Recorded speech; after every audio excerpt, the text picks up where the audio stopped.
오늘도 여러분들이 맞이하는 이 안식일이 여러분들 생애에 있어서 최고로 우리 하나님의 은혜 가운데 기쁘고 복된 날이 되기를 간절히 바랍니다. 오늘 이 시간에는 우리 지안이가 오고 또 지안이 할머니가 오셨는데 진심으로 환영합니다. 우리 어린 지안이의 마음 가운데 예수님이 영접되어지고 예수님 안에서 행복한 미래를 꿈꾸게 되기를 바랍니다. 할머니도 마찬가지고요. 오늘은 가버나움에서라고 하는 제목으로 말씀을 묵상하겠습니다. 마가복음 1장 21절에서 39절, 누가복음 4장 31절에서 44절에 있는 말씀입니다. 예수님이 태어난 것이 베들레헴, 그리고 예수님이 자라나신 것이 나사렛. 그런데 지금 여기서 말하고 있는 가버나움도 예수님의 고향으로 알려졌어요. 예수님의 고향으로. 가버나움이 예수님의 고향으로 알려진 이유가 무엇이냐면, 예수님이 이제 복음을 증거하기 위하여 이제 선교 여행을 다니다가 막간이 있잖아요. 막간. 이 막간의 시간에 이 가버나움에서 주로 생활하셨다. 그래서 이 가버나움이 예수님의 또 다른 고향으로 일컬어지기도 합니다. 경치가 아름다운 곳이었고 온화한 곳이었고, 그리고 많은 사람들이 아주 이 액티브한, 아주 활동적인 그러한 도성이 이제 이 가버나움이었었는데, 더더군다나 이제 이 다메섹에서 예루살렘으로, 이집트로, 지중해로 가는 그 길목에 놓여 있는 그러한 동네였기 때문에 거기에 거주하는 외국인들도 많았었고, 그 다음에 이 오가는 그러한 외국인들도 많았었고, 그래서 뭐가 이제 유리한 지역이냐면, 이 예수님의 이제 행적에 대한 소문, 행적에 대한 소문이 많은 나라로 이렇게 전파될 수 있는 그러한 유리한 지형을 가지고 있었다. 그러한 지역적인 조건이 있었습니다. 이제 당시에 이제 사회적인 환경을 본다고 하게 되면, 종교 지도자들, 사내들이나 바리새인이라든지 율법사라든지 대부분의 이 종교 지도자들은 이 예수님을 옹호하는 편에 있었어요, 아니면 대적하는 편에 있었어요? 주로 이 대적하는 그 입장에 있었는데, 그럼에도 불구하고 이 뭇 백성들은 예수님의 사명이 발전되기를 열렬히 바라는 마음을 가지고 있었어요. 시대의 소망이 있는 말씀을 보게 되면 천사들이 이 백성들의 마음을 감동시키고 그들을 예수님께로 이끌면서 예수님의 봉사를 위한 길을 예비했다라고 하는 기록이 있습니다. 그런데 이제 여기 이 가버나움 이 동네에 또 어떠한 이 사건의 주인공이 있었냐면, 우리가 요한복음 4장 46절 이하에 있는 말씀을 보게 되면 왕의 신하가 나오죠. 이름은 거론되지 않지만 이 왕의 신하의 아들이 이제 그 어려운 질병에 걸렸을 때에 예수님께 찾아와서 도움을 요청하잖아요. 그랬을 때 예수님이 가라, 내 아들이 나았다. 가는 중에 정말 아들이 나았다라고 하는 소문을 듣게 되잖아요. 그들이 예수님을 잘 믿었을까요? 믿지 않았을까요? 믿었겠죠? 예수님이 구주되심을 증거했을까요? 아주 기쁜 마음으로 만나는 사람들마다 이 예수에 대한 증거를 하였다라고 하는 기록이 있어요. 그들의 그러한 증거의 말씀을 들었던 사람들이 누구에게로 몰려와요? 예수님에게로 몰려오죠. 그래서 우리가 성경 역사를 보게 되면 예수님이 있는 곳은 항상 사람들이 들끓었다라고 하는 사실을 확인할 수 있어요. 그 안식일에는 다수의 사람들이 들어갈 수 없어서 되돌아갔을 정도로 사람들이 회당에 모였다. 이 가버나움에서 있었던 일이에요. 이 예수님에 대한 어떤 소문이 바닥에 이제 전파됨으로 말미암아 예수님 주변으로 사람들이 몰려들었는데 회당이 너무 좁아서, 예? 너무 좁아서 되돌아가는 사람들도 있었다 그랬어요. 이러한 역사가 우리 공동교회에서 정말 빨리 일어났으면 좋겠는데, 예?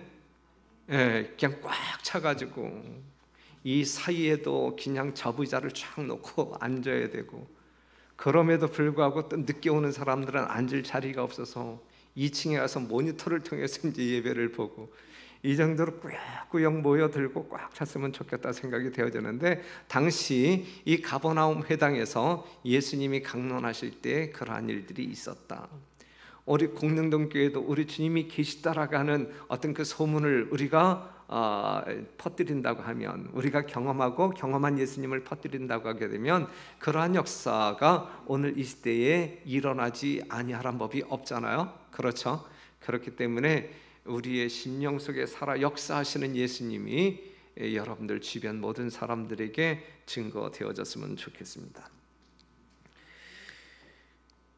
이 가버나움 이제 회당에서 뭐 가르치는 자들은 이제 종교 지도자들이 이제 뭐 말씀을 가르치기도 하고, 그다음에 이제 예수님이 가르치기도 하고, 이 종교 지도자들의 가르침과 이 예수님의 가르침이 이제 대비를 이루어요. 대비를 이루어. 누가복음 4장 32절 보면 저희가 그 가르침의 논란이 이는 그 말씀이 권세가 있음이로라 그랬어요. 마태복음 7장 29절 이는 그 가르치시는 것이 권세 있는 자와 같고 저희 서기관들과 같지 아니함일러라. 대조를 이루고 있는 거예요. 예수님의 가르침과 당시 지도자들의 가르침은 현저한 차이가 있었어요. 같은 성경을 펴놓고 이야기를 한다 할지라도 듣는 백성들에게 있어서는 엄청난 대조를 이루고 있었다. 아유, 글씨가 잘 안 보이겠네요. 그렇죠? 그 서기관들, 장로들, 랍비들은 기계적으로 배운 교훈처럼 냉랭하게 형식적으로 가르친 반면 우리 예수님께서는 논쟁보다는 진리를 제시하는 데 훨씬 더 주력했고, 그 다음에 이 랍비들이 가르치는 이 말씀에는 이 생명력이 없어요. 생명력도 없었고, 그 다음에 자신의 사상과 유전이 말씀을 대신했고, 말씀보다는 자신들의 어떤 그 사상을 어필하는 데 주력했고, 습관적인 의식의 굴레 속에서 율법이 설명되어짐으로 말미암아 맹탕이었고, 사람을 감동시키는 영감이 전혀 없었다. 예. 교회 가서 만약에 여러분들이 이러한 어떤 그 분위기에 젖는다고 하게 되면 진짜 짜증나고 답답하고 숨막혀 죽겠죠. 그렇죠? 그런데 예수님의 가르침 속에는 단순했지만 권세 있는 자와 같았고, 성령 충만함으로 말미암아 모든 사람들을 감동시켰다. 그러한 차이가 있었어요. 그런데 이제 이 예수님의 가르침이 이제 현저히 다른 사람들과 달랐는데, 예수님의 가르침에 이제 어떤 그 핵심적인 요소가 있다고 하게 되면, 예수님의 가르침을 통하여 보게 될 때 예수님은 우리들의 현세적인 삶을 부정할까요? 아니면 현세적인 어떤 그 삶을 중요시 여길까요? 여러분들의 현실적인 삶을 우리 하나님께서는 무시할까요? 아니면 중요하게 여기실까요? 중요하게 여기시죠. 중요하게. 그런데 이제 문제는 뭐냐면, 현실에 집중하고 그 너머에 있는 미래를 보지 못하는 것은 어리석다라고 이야기해요. 그래서 예수님의 가르침 가운데는 하나님께서 주시는 은혜로 말미암아 현실에 충실하게 살아야 되는데, 그러면서 주님께서 하시는 말씀은 뭐냐면, 너희는 먼저 그의 나라와 그의 의를 구하라 그랬어요. 그냥 우선순위가 있는 거예요. 우선순위가 현세적인 삶이 우선이냐, 아니면 하나님의 나라가 우선이냐, 주님의 오심이 우선이냐, 아니면 지금 나의 삶이 우선이냐. 오늘 우리들의 삶도 중요하다. 오늘 우리들의 삶 가운데 우리 하나님이 함께 하심으로 말미암아 복을 주시고 형통하게 하신다 이거죠. 그렇죠? 그런데 우리가 미래적인 소망은 제쳐두고 현실에 집중하는 삶을 살게 될 때에 그것은 잘못됐다. 잘못됐다. 먼저 그의 나라와 그의 의를 구하라. 그렇기 때문에 사랑하는 성도 여러분, 하나님께서 주시는 탁월한 지혜로 말미암아 매 순간 무언가를 믿음의 결단을 내려야 할 그 순간에 우선적으로 그의 나라와 그의 의를 구하는 진실한 우리 공릉동교회 성도 여러분 되시기를 간절히 바랍니다. 그리할 때에 하나님의 축복, 하늘의 미래적인 축복뿐만 아니라 현재의 축복도 넉넉히 경험할 수 있을 거라 생각합니다. 여하튼 백성들의 반응은 일단 이 백성들은 편견이 없었어요. 그러면서 진지한 생각을 가지고 있는 사람들은 예수님의 말씀이 스펀지처럼 이제 그냥 그 마음이 얼마나 감동스러웠을까요? 단순한 언어로 모든 어린 아이들까지도 이해하기 쉬운 표현으로 우리 주님께서 이 천국 복음을 증거할 때 그 백성들의 심령 가운데 얼마나 큰 감동이 있었을까요? 그의 부드러운 동정은 지치고 상한 마음들 위에 치유하는 접촉이 되어 임하였다. 성난 원수들의 소요 속에서도 그는 화평의 분위기에 쌓여 있었다. 그의 용모의 아름다움, 그의 품성의 온유하심, 그 중에서도 특히 표정과 음성 속에 표현된 사랑이 불신으로 마음이 무디어지지 않은 모든 사람들을 그에게로 이끌었다 그랬어요. 불신으로 마음이 무디어지지 아니한 사람들이 주님께 이끌렸다는 이야기예요.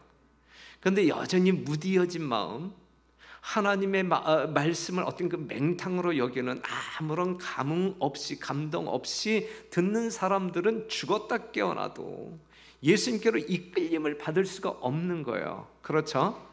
그렇기 때문에 여러분들이 주예전에 나올 때는 마음의 준비, 우리가 안식일 준비하는데 준비하도록 하기 위하여 예비일까지 주님께서 허락하셨는데 말이죠.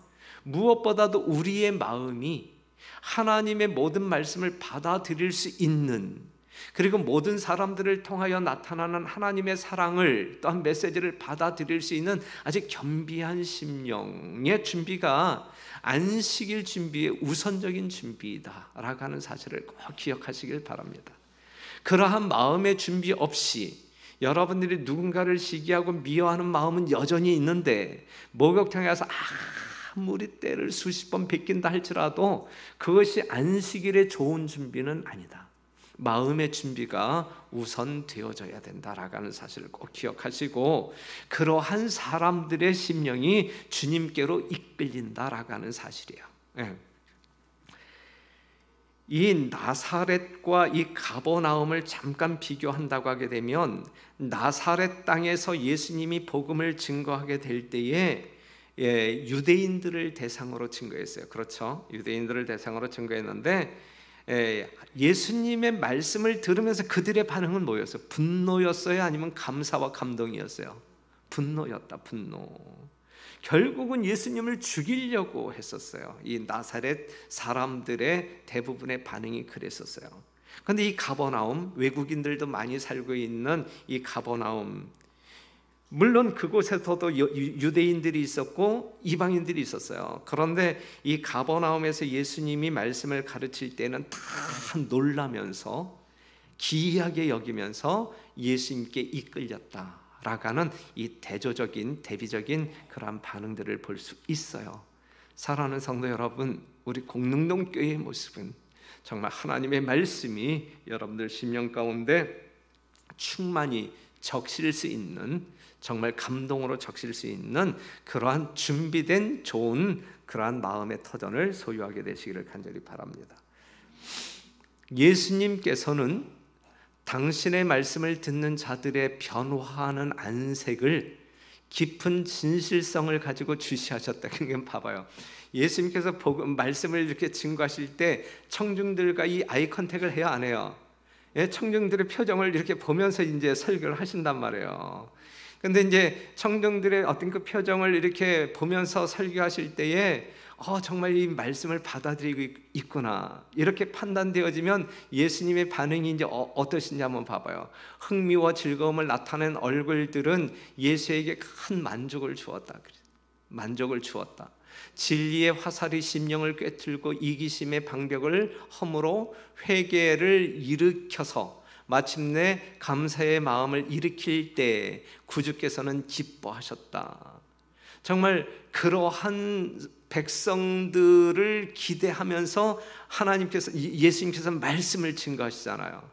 말씀을 증거하는 목적이 이 성도들의 반응을 통하여 이제 이루어졌다라고 하는 그러한 어떤 그 반응을 읽으실 때에 주님께서는 보람도 기쁨도 이제 느끼셨다, 이제 이거요. 그 다음에 이제 그런데 이제 후반부를 보게 되면 어떤 말씀이 있냐면, 명백하게 말하여진 진리가 마음에 품은 어떤 우상을 취급할 때에 그는 그 안색이 냉정하고 험악한 표정으로 변하는 것을 보셨는데 이는 곧 그 빛을 싫어한다는 것을 보여주는 것이었다. 이제 이러한 부정적인 반응을 보았을 때 예수께서는 사람들이 화평의 기별을 거절하는 것을 보시고 마음이 심히 아프셨다 그랬어요. 이게 설교를 하면서 예수님께서는 기뻤다가 아팠다가 이 동시에 그러한 어떤 그 감정을 경험하셨다라고 하는 사실인데, 오늘 여러분들은 우리 주님을 기쁘시게 하는 정말 아름다운 반응이 하나님께 돌려지게 되기를 간절히 바랍니다.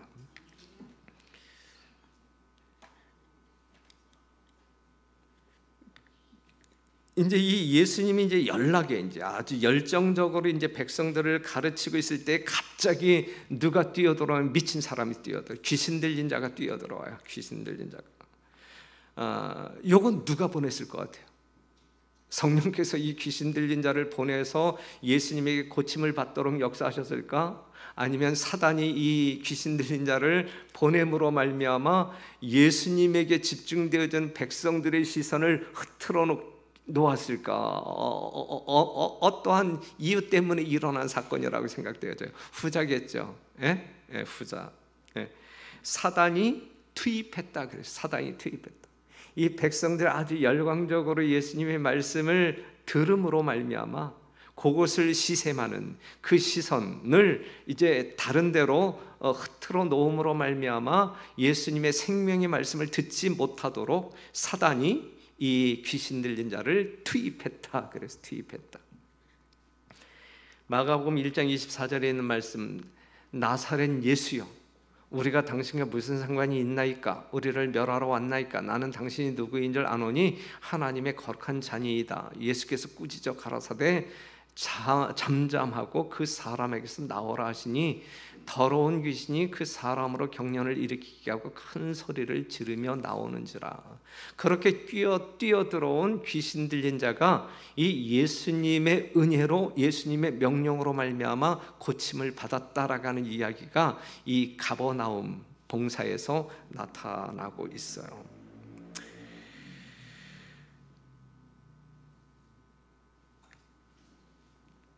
이 귀신 들린 자였지만, 완전히 사단의 노예가 되었지만, 이 귀신 들린 자의 마음 가운데 이 사단의 억압에서 노임받고자 하는 그러한 갈망의 마음이 있었어요. 시대의 소망을 보게 되면 그러한 갈망의 마음이 있었어요. 그런데 그 자신의 마음을 고백하려고 할 때 예수님 제발 좀 저 좀 살려주세요, 이렇게 이러한 마음을 고백하려고 할 때에 다른 권세, 즉 사단의 권세가 그를 붙들어서 다른 말이 입 밖으로 나가게 만들었다. 마음에 있는 소리가 나가는 것이 아니라 마음에도 없는 소리가 입 밖으로 나가기, 이 사단의 지배를 받는 사람들에게 나타나는 현상 중에 하나입니다. 하지만 그 중심을 보시는 우리 주님께서, 그 마음의 호소를 읽으신 주님께서 그에게 마귀를 분리시킴으로 말미암아 치유하셨다라고 하는 이야기가 이 가버나움 봉사에서 나옵니다. 얼마나 아름다운 장면이에요. 그렇죠? 예. 오늘 우리가 매 순간이죠. 우리는 그쵸? 매 순간 사단의 유혹에 이리저리 이끌리며 살다가 또 여러 가지 죄악 가운데 살다가 그럼에도 불구하고 정말 몸서리치기 싫어서 이 안식일 시간만큼만이라도 뭔가 예수 안에서 자유를 만끽하기 위하여 우리가 이전에 나오지 않았습니까? 그렇죠? 여러분들은 마음의 호소도 할 수 있고 입으로도 여러분들의 어떤 간절한 소망을 주님께 아뢰을 수도 있고 그러한 모든 것들을 읽으시고 들으시는 우리 주님께서 이 안식일 여러분들을 치유함으로 말미암아 모든 사단의 속박으로부터 완전하게 자유케 하시는 놀라운 역사가 모든 성도들 개개인에게 있어서 개인적으로 체험하는 경험하시는 아름다운 안식일 되시기를 간절히 바랍니다. 이제 우리가 귀신 들린다 그러는데 귀신 들리는 이유가 뭐예요? 사단의 노예가 되는 것이 이제 뭐냐라고 이야기할 때 우리가 사단의 노예가 되는 것은 자신의 의지가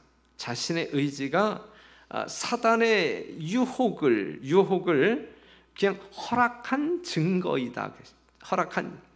그냥 사단이 우리에게 놓는 어떤 그 밑밥을 우리가 취할 때 우리는 사단의 노예가 될 수밖에 없는 것이거든요. 그 재앙의 은밀한 원인은 그의 생활 속에 있었다. 그냥 다른 사람에게 핑계댈 수 없는 거란 말이죠. 우리 자신에게 그 원인이 있는 거예요. 그는 죄의 향락에 빠져서 인생을 대환락으로 삼으려고 생각하였다. 부절제와 천박한 행동이 그의 성품의 고상한 속성들을 왜곡시키고 사단이 그를 완전히 지배했다 그랬어요. 부절제와 천박한 행동이 하나님의 성품을 다 잃어버리게 하고 사단의 속성으로 가득 채워놓는 결과를 가져오게 된다라고 하는 사실이거든요. 절제라고 하는 단어를 여러분들이 깊이 묵상해 보시길 바랍니다. 절제라고 하는 말씀.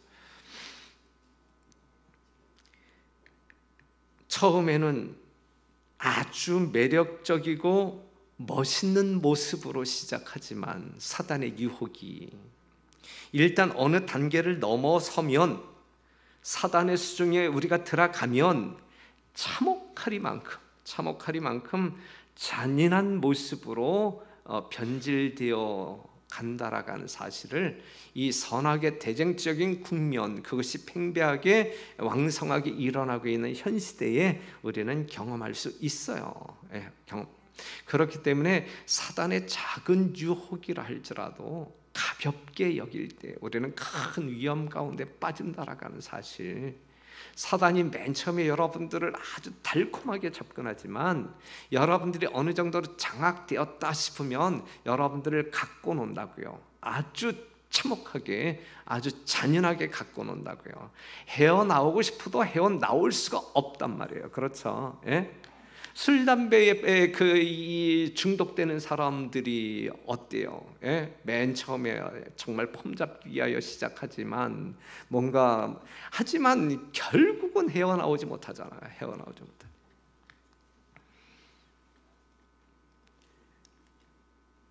시험하는 자는 그 사람을 많은 매력적인 것들로 유혹하였다. 그러나 일단 그 불행한 사람이 자기의 세력 아래 들어왔을 때에 마귀는 그를 참혹하리만큼 잔인하게 취급했고 성난 가운데 끔찍스러운 재액을 안겨주었다.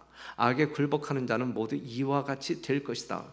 그들의 초기의 생애에 맛본 매혹적인 향락은 절망적인 흑암이나 영혼을 망치는 광증으로 끝을 맺는다. 미친 사람이 광증으로 끝을 맺게 된다 그랬어요. 그렇기 때문에 성도 여러분 진짜 더더군다나 이 마지막 시대에 사단이 분노하여 정말 하나님의 택한 자라도 삼키기 위하여 이리 뛰고 저리 뛰는 아주 강분하는 이때에 우리가 결코 경계심을 늦추지 말고 철저히 성령의 은혜로 말미암아 여러분들을 방어할 수 있게 되기를 간절히 바랍니다. 그리스도의 시대에 있어서 이스라엘의 지도자들과 교사들은 사단의 역사를 대항하는 데 무력하였다. 그들은 그들이 악령에 대항할 수 있는 유일한 수단을 등한히 하고 있었다. 여기 유일한 수단이 나와요. 다른 방법 전혀 없어요. 우리가 어떤 그 악령의 지배를 받지 않는 유일한 수단, 다른 방법 전혀 없어요. 예? 다른 방법 찾으려고 애쓰지 마세요. 예? 오직 이 한 가지 방법밖에 없어요. 그게 무엇이냐면 말씀이에요. 하나님의 말씀이에요. 예. 여러분들이 하나님의 말씀을 어느 정도로 이해하고 신뢰하고 순종하느냐예요. 예? 여러분들이 하나님의 지식을, 하나님의 말씀에 대한 지식을 얼마만큼 소유하고 있느냐, 이건 전혀 중요하지 않아요. 전혀 중요하지 않고 얼만큼 깨달아서 우리를 회개로 이끄느냐, 이제 이게 중요한 것이고, 그 다음에 하나님을 믿는 믿음으로 얼마만큼 순종하느냐, 이게 중요한 거예요. 순종이 없는 믿음은 죽은 믿음, 순종하지 아니하는 말씀은 아무 소용없는 말씀이에요. 예? 하나님의 말씀은 살아있는 말씀이어야 돼. 살아있는 말씀, 운동력이 있어야 돼. 그래서 우리의 어떤 그 죄악적인 마음을 분별케 함으로 말미암아 회개로 이끌어야 된단 말이죠. 이게 살아있는 말씀이라. 그런데 이 하나님의 말씀이 그러한 영향력을 우리에게 가져다 주지 못한다고 하게 되면 우리는 그 말씀을 제대로 이해하지 못하고 이 말씀의 능력 아래에 있는 사람이라고 볼 수가 없는 것이거든요. 그런데 사단을 유일하게 방어하고 물리칠 수 있는 유일한 방법은 이 말씀밖에 없다. 말씀. 그러니 하나님의 말씀 연구하는 일에 더 열심 내어야 되고, 하나님의 말씀이 믿어질 때 정말 있는 힘을 다하여 기쁜 마음으로 즐거워하는 가운데 순종하고자 애쓸 때, 이게 살아있는 신앙인의 모습이고, 그 사람을 통하여 하나님의 말씀은 정말 위대한 능력의 말씀이다라고 하는 사실이 증거된단 말이에요. 그것이 이 교회가 세상의 빛의 역할을 할 수 있는 그러한 것이 되겠죠. 자, 그런데 한번 생각해 봐요. 당시 유대인들과 지금 이 예수 앞에서 치유함을 받았던 그 귀신 들린 자와 비교한다고 할 때 누가 더 처참할까? 실제적으로 이 마귀 들린, 이 귀신 들린 이 사람이 그냥 유대인들보다 더 처참했을까? 아니면 이 귀신 들린 자보다 그 당시 유대인의 상태가 훨씬 더 처참했을까? 여러분들의 생각은? 누가? 유대인들이 더 처참했다. 예? 이유가 무엇일까? 이유가 무엇일까? 그것은 하나예요. 귀신 들렸지만 그 마음 가운데 예수님을 필요로 하는 마음이 있었어요, 없었어요? 있었다. 하지만 유대인들은 그 예수님의 수많은 이적을 보면서도 예수님에 대한 필요를 느꼈어요? 아니면 예수님을 배척하고 죽이려고 했어요? 예.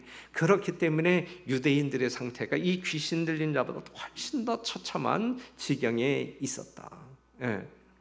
오늘 여러분들이 정말 갈급한 심령으로, 목마른 사슴이 시냇물을 갈급하듯이 여러분들 심령 가운데 예수님을 갈망하는 마음, 예수님의 재림을 갈망하는 마음, 이 생명의 말씀을 갈망하는 그 마음이 있을 때에 여러분들은 가장 행복한 사람이 될 거예요.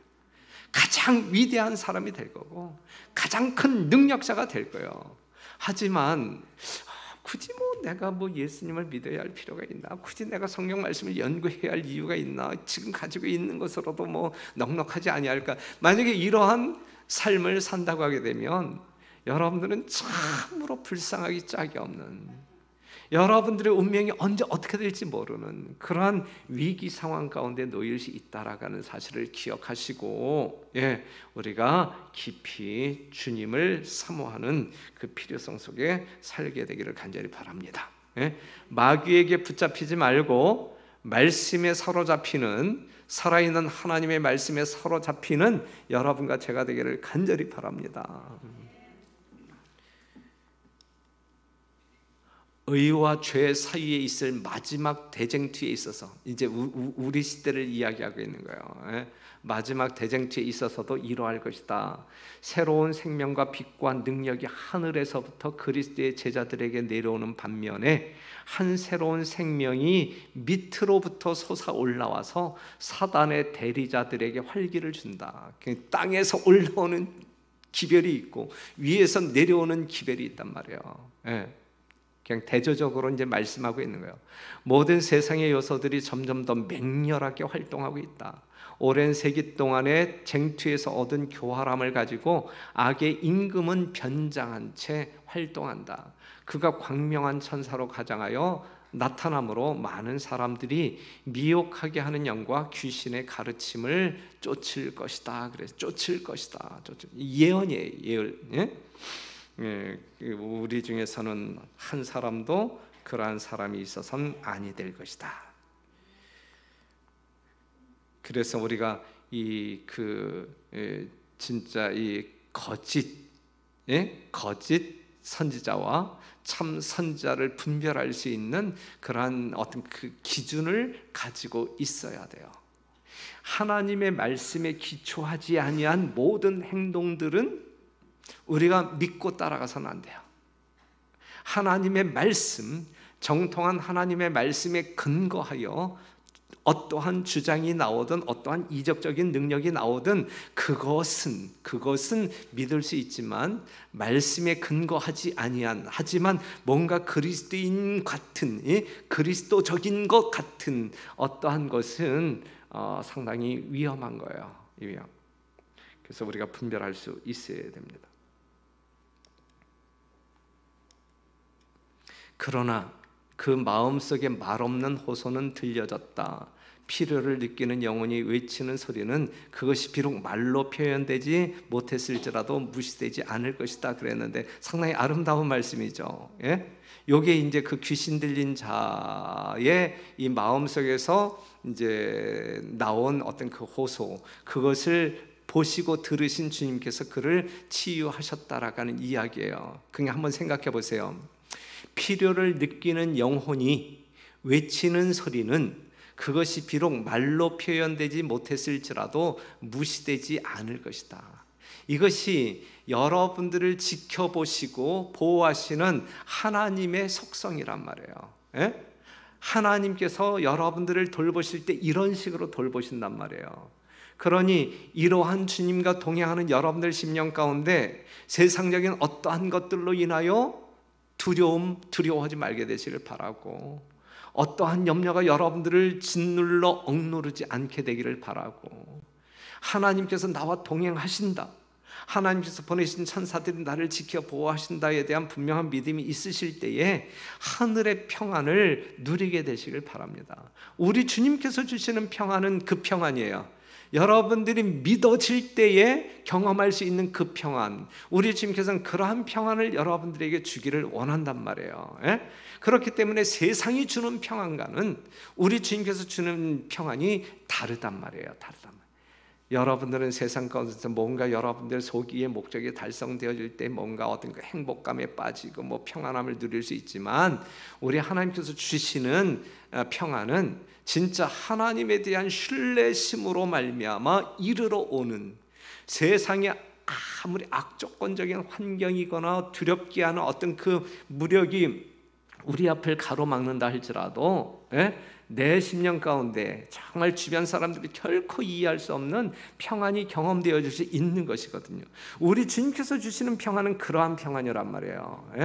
여러분들의 신체적인 안위를 지켜주심으로 말미암아 주는 그 평안보다는 하나님께서 정말 믿는 자에게 주시는 어떤 그 약속을 이행함으로 경험하게 하는 그러한 평안을 이 안식일에도 우리가 마음껏 만끽하게 되시기를 바랍니다. 그 다음에 이제 예수님께서 이제 이렇게 이제 피곤하게 이제 일하시고 이제 잠시 이제 휴식을 취하기 위해서 이제 베드로의 집을 갔단 말이에요. 그런데 베드로의 집을 갔는데 그 장모님이 누워 계시는 거야. 아팠죠? 그 장모님을 낫게 했잖아요. 그 이야기가 이제 마가복음 1장 30절에서 31절에 나와요. 그런데 이제 이 베드로의 장모까지 이제 고쳐지고 귀신 들린 자도 고쳐지고 하니까 그 조그만 이 가버나움 동네에 소문이 얼마나 빠르게 신속하게 쫙 퍼졌어요. 그렇죠? 사람들이 누구를 보고 싶어 해요? 예? 예수님께 달려오고 싶은 마음이 있었죠. 그런데 여전히 이제 이 백성들의 마음 가운데는 이제 믿음이 연약하여 부담스러운 부분이 있는 거예요. 낮 시간에 예수님을 만나러 간다고 하면 다른 지도자들이 나를 이제 추례시킬 수도 있고, 그렇기 때문에 이 낮 시간에 예수님을 따르는 것을 이제 두려워서 하지 못했던 사람들이 이제 밤 시간, 밤을 틈타서 예수님에게 나오는 일이 있었어요. 그랬을 때에 그러한 모든 사람들을 주님께서 돌보시는데 이 말씀도 상당히 은혜와 감동이 있어요. 한번 보죠. 예수께서는 마지막 환자를 치료하시기까지는 그의 일을 쉬지 않으셨다. 군중이 물러간 것은 밤이 꽤 깊은 때였다 그랬어요. 사랑하는 성도님, 이 예수님 믿으세요? 예? 예, 증언의 말씀이에요. 이 예수님 믿으세요? 예, 예, 진짜 믿어도 문제가 없어요. 마지막 환자를 치료하시기까지, 여러분들의 모든 것을 다 들어주실 때까지 우리 주님께서는 여러분들을 결코 포기하지 아니하신다.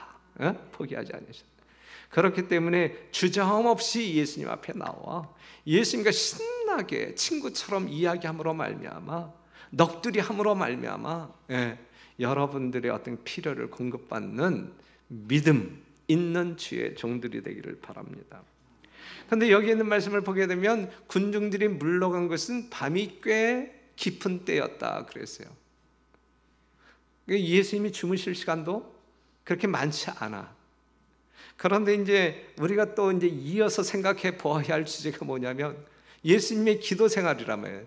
늦은 밤까지 백성들을 위하여 봉사하시다가 잠깐 눈 붙이고 새벽 오히려 미명에 예수께서 일어나 나가 한적한 곳으로 가서 거기서 기도하시더니, 지난 화요일 저녁에 교회 오신 분은 우리 이관태 목사님을 통해서 정말 우리가 또 이 기도의 중요성에 대해서 또 공부를 했잖아요. 그렇죠?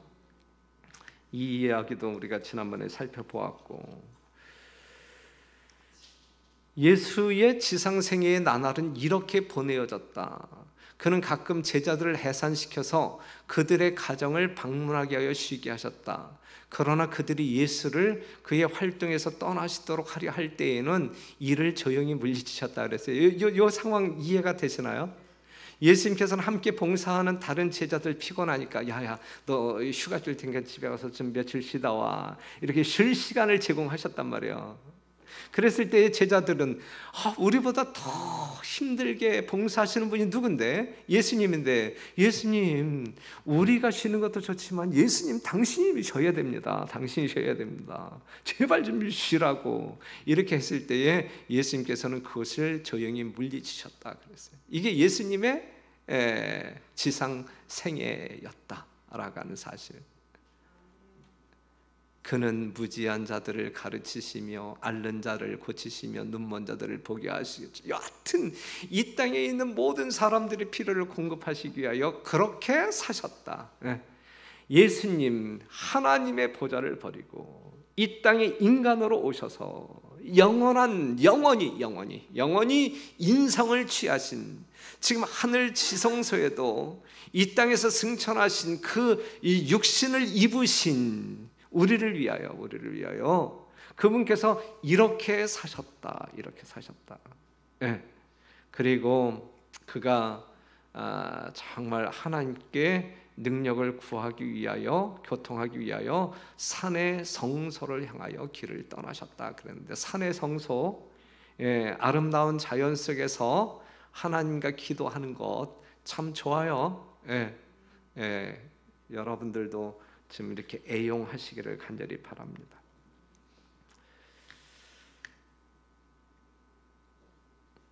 그래서 여하튼 이 가버나움에 예수님이 계셨을 때에 이른 아침부터 사람들이 예수를 보고자 꾸역꾸역 몰려왔어요.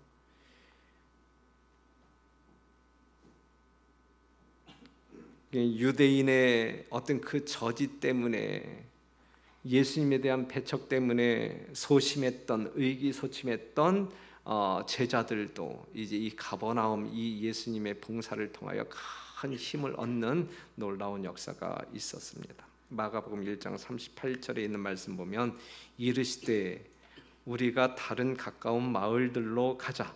거기서도 전도하리니 내가 이를 위하여 왔노라. 이제 이 가버나움의 이 복음 사업을 마치고 또 다른 동네 가서 또 그 일을 반복하시고 쉼이 없이 정말 십자가에 돌아가시는 그날까지 예수님은 이러한 생애를 사셨다. 누구를 위하여? 오늘 이 시대에 여러분과 저를 구원하기 위하여 이렇게 생애하셨다. 그의 생애에서는 소란한 논쟁이나 가식적인 예배나 칭찬을 얻으려는 행위 등을 결코 목격할 수 없었다 그랬어요.